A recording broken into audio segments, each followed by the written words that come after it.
এক ৰাষ্ট্ৰ এক সংবিধান শ্লোগানৰ পাছত এইবাৰ এক দেশ এক ভাষাৰ পোষকতা অমিত শ্বাহৰ। परंतु जरूरत है कि देश की एक भाषा हो जिसके कारण विदेशी भाषाओं को जगह न मिले। হিন্দী ভাষাক জাপি দিয়াৰ বিৰুদ্ধে ৰাজ্যসমূহে যুঁজ কৰি থকাৰ সময়তে অমিত শ্বাহৰ ঘোষণা, কেৱল হিন্দী ভাষাইহে ঐক্যবদ্ধ কৰিব ভাৰতক। এই মত প্ৰকাশ কৰি হিন্দী ভাষাক ৰাষ্ট্ৰীয় ভাষাৰূপে গণ্য কৰিবলৈ দেশবাসীক আহ্বান অমিত শ্বাহৰ। और देश की एक भाषा हो, इसी दृष्टि को ध्यान में रखते हुए हमारे पुरखों ने, हमारे स्वतंत्र सेनानियों ने राजभाषा की कल्पना की थी और राजभाषा के रूप में हिंदी को स्वीकार किया था। হিন্দী দিৱস উপলক্ষে অমিত শ্বাহৰ টুইট, দেশৰ প্ৰতিটো ভাষাৰে নিজস্ব বৈশিষ্ট্য আৰু গুৰুত্ব আছে, কিন্তু বিশ্ব সম্প্ৰদায়ৰ সন্মুখত দেশৰ সামগ্ৰিক পৰিচয় দাঙি ধৰাৰ বাবে এক উমৈহতীয়া ভাষা অপৰিহাৰ্য।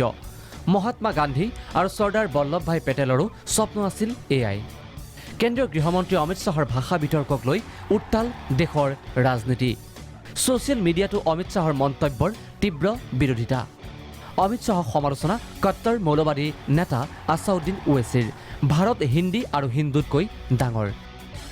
ইপিনে অমিত শ্বাহৰ মন্তব্যৰ তীব্ৰ প্ৰতিক্ৰিয়া হৈছে দক্ষিণত। বন্ধ কৰক হিন্দী ভাষা জাপি দিয়া কাৰ্য, ষ্টপ হিন্দী ইম্পজিশ্যন। এই টুইট কৰি ক্ষোভ উজাৰিলে দক্ষিণৰ বহু লোকে। টুইটাৰত অমিত শ্বাহৰ মন্তব্যক ঔপনিৱেশিক মনোবৃত্তিৰে তুলনা। তামিলনাডুৰ দুই প্ৰধান ৰাজনৈতিক দল AIADMK আৰু DMKৰ বিৰোধ।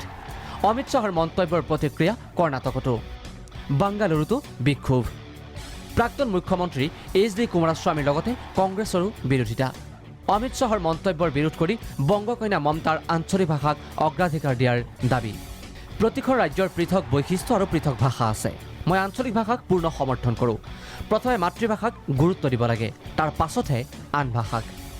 ভাৰতৰ কোনো ৰাষ্ট্ৰীয় ভাষা নাই। কেন্দ্ৰীয় চৰকাৰে আনুষ্ঠানিকভাৱে দুই ভাষা, ক্ৰমে হিন্দী আৰু ইংৰাজী ভাষা ব্যৱহাৰ কৰে। ৰাজ্যিক পৰ্যায়ত চলে স্বীকৃতিপ্ৰাপ্ত 22 আঞ্চলিক ভাষা। ৰাষ্ট্ৰীয়তাবাদত বিশ্বাসী মোদী চৰকাৰে সেয়েহে হয়তো এক ৰাষ্ট্ৰীয় ভাষাৰ প্ৰয়োজন অনুভৱ কৰিছে।